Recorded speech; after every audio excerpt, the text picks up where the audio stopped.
Bom dia. Nós devemos ou não devemos participar da política?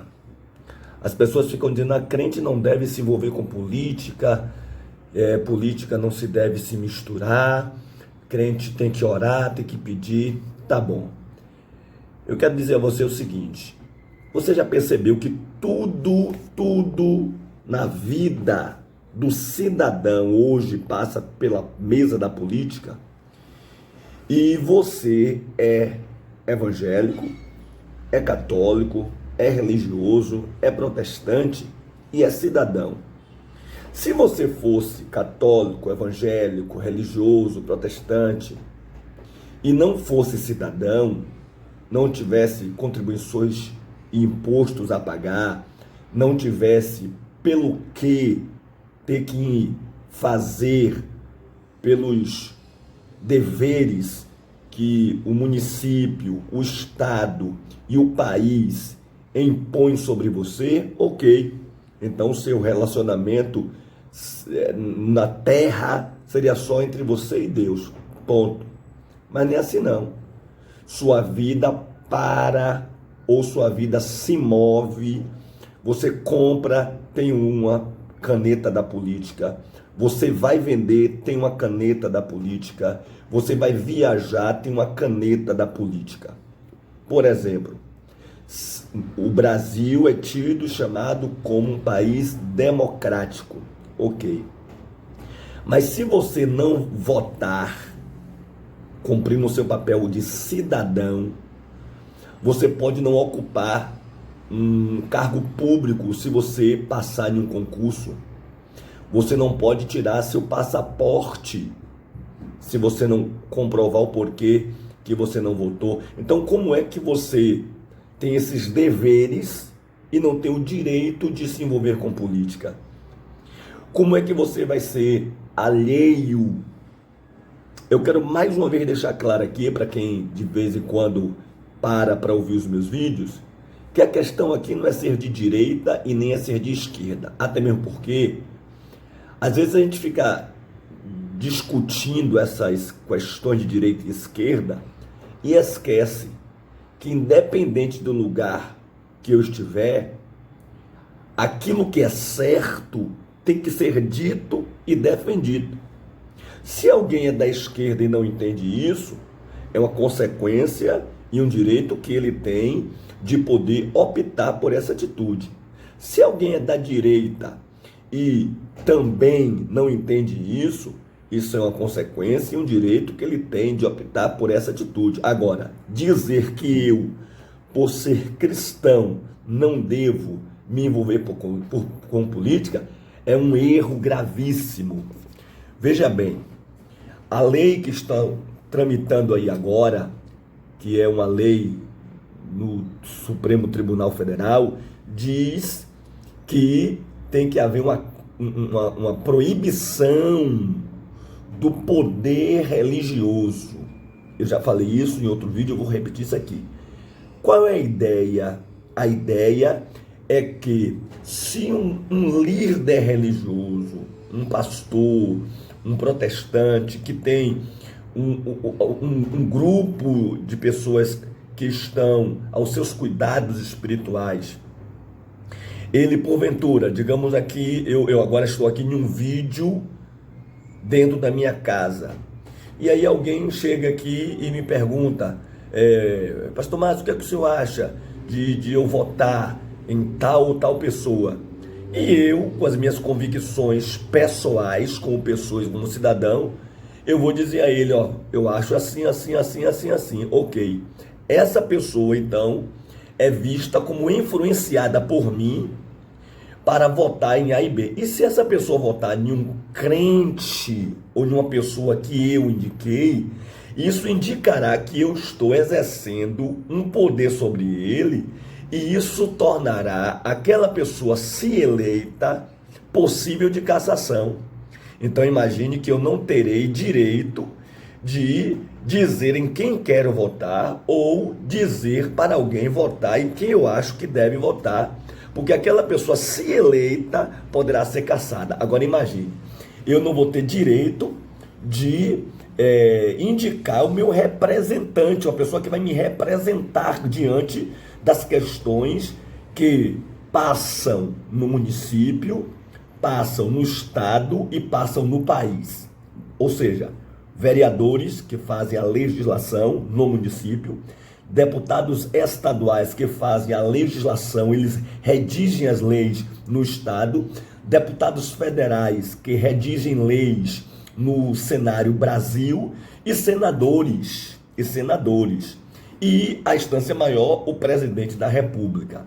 Por que essa polêmica está tão grande nos dias de hoje?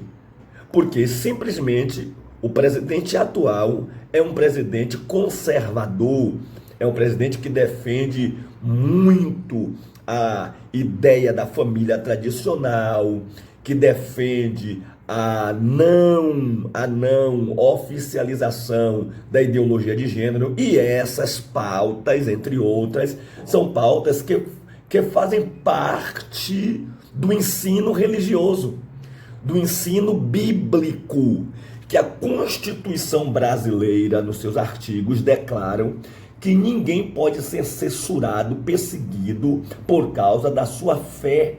Não pode. Se a pessoa quiser ser ubandista, candomblessista, é um direito dele. Se a pessoa quiser ser espírita, rosacrucionista, Hare Krishna, é um direito dele. E se uma pessoa quiser ser protestante, evangélico, é um direito dele. Se ele, na sua área, onde ele estiver e optou em estar, ele cometer crime, ele vai ser julgado pelas leis do país, pelo crime, e não pela sua opção religiosa. Porque o país, ele é laico, ele não tem uma religião específica, ok? Mas ninguém pode dizer que a minha crença, ela não influencia na sociedade onde eu vivo. Por quê? Porque Deus, na nossa convicção, é um Deus que tem princípios morais e éticos. Quem não conhece, passe a conhecer os mandamentos bíblicos, que declaram que eu devo amar o meu próximo como a mim mesmo, e isso inclui não roubar, não matar, isso inclui não cobiçar o que é do meu próximo. E aí eu lhe pergunto, o que é que nós vemos no cenário brasileiro? É tudo isso: morte, cobiça, corrupção.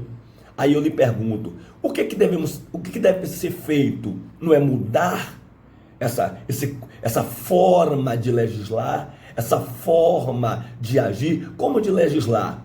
Leis mais severas, punição para quem de fato errou e foi comprovado o seu erro, porque Deus, na sua palavra, declara que ao culpado ele não terá por inocente.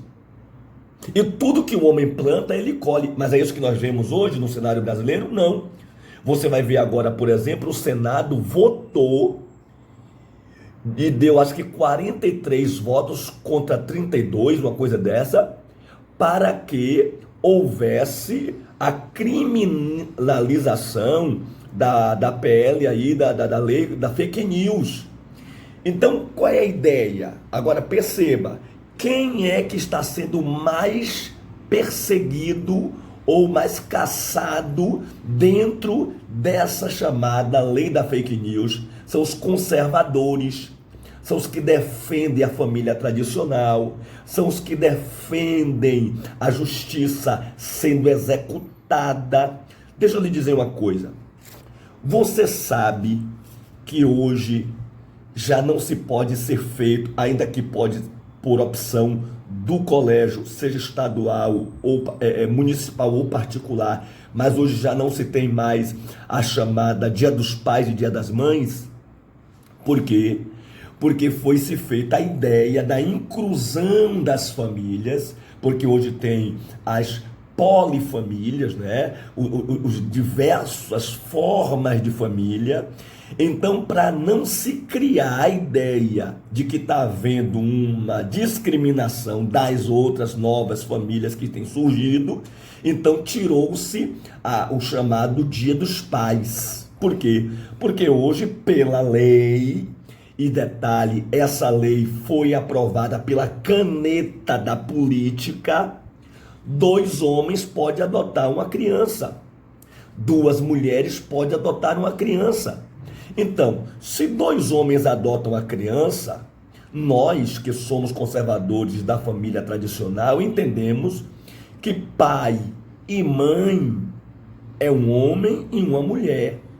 Mas a sociedade, nos seus representantes políticos e naqueles que defendem esta ideia, passaram a dizer o quê? Não, pai e mãe é quem cuida, é quem cria. Ok, a ideia é positiva.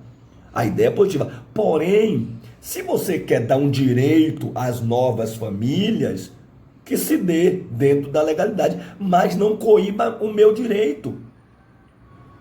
Então cria uma lei lá para eles, mas não tire o meu direito de Dia dos Pais. Dia das Mães, por exemplo, agora também já não existe. É chamado agora de Dia do Cuidador. Por que não Dia das Mães? Porque 2 homens adotam a criança. Então a questão é o seguinte: você que tem esse pensamento, me perdoe a expressão, antagônico, contrário a crente não se envolver com política, pare e pense melhor, viu? Por quê? Porque as leis que estão surgindo aí, elas passam pela política. E se você não se posicionar agora, mostrar a sua indignação, mostrar a sua contrariedade, depois vai ser tarde. Estamos indo para o pleito de vereadores e prefeitos. Deixa eu lhe dizer agora em Goiás, o governador Caiado, juntamente com o prefeito da cidade, fez uma lei que era para proibir todas as igrejas de terem a sua ação religiosa exercida. Qual foi a desculpa? A pandemia. Agora entenda, o exercício do trabalho religioso incluía na lei que a pessoa do pastor, se fosse visitar um crente, era crime, então podia ser preso. Isso é inconstitucional. A igreja, o lado religioso é assegurado por lei até em tempo de guerra. Você sabia disso? O que é que aconteceu? Um pastor lá no Goiás entrou com um mandato de segurança, ganhou na justiça, e agora todas as outras igrejas vão entrar também usando a jurisprudência para que possa ter assegurado o seu trabalho religioso e o amparo psicológico e espiritual que nós, evangélicos e pastores, fazemos. Então vamos parar com essa ideia de achar que crente não deve se envolver com política. Deixa eu lhe dizer aqui um texto bíblico em Deuteronômios 1,13. Olha o que é que diz: tomai-vos homens sábios e entendidos, experimentados entre vós, vossas tribos, para que ponha por vossas cabeças. Tomai, pois, os cabeças das vossas tribos, homens sábios e experimentados, e os tenham posto por cabeça sobre vós, por capitões de milhares, por capitões de 100, por capitões de 50, por capitões de 10 e por governadores das vossas tribos. Para aquele tempo a expressão era essa: cabeças paternas, líderes de tribos. Para hoje é vereadores, é prefeitos, é deputados, é senadores. Então, se liga, crente, se liga, exerça o maior poder que você tem como cidadão, que é seu voto, e não abra mão do seu direito de se expressar nas redes sociais. Deus lhe abençoe. Se esse vídeo se torna importante e interessante, repasse para outras pessoas. Um bom dia.